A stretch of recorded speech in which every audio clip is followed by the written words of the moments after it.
ফরজ সালাতের পরে বিশ্বনবী তাসবিহগুলো পড়তেন, আমরা পড়তে চাই না।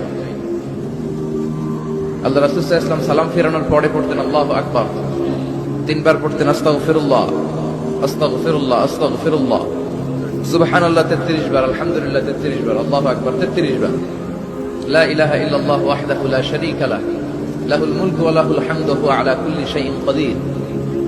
আয়াতুল কুরসি পড়তেন, লম্বা লম্বা অনেক দোয়া করতেন। এগুলো আমরা করি না, আমরা ছোট্ট একটা মোনাজাতের জন্য পাগল হয়ে যাই, তাই না?